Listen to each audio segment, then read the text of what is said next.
ఏ స్నేహము కావాలని ఇన్నాళ్ళుగా తెలియలేదు.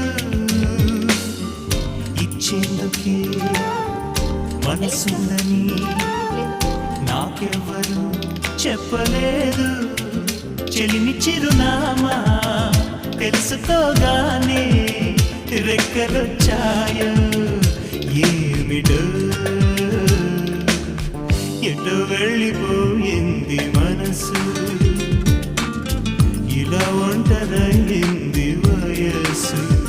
ఓ చల్లగాలే అతుకి తీసి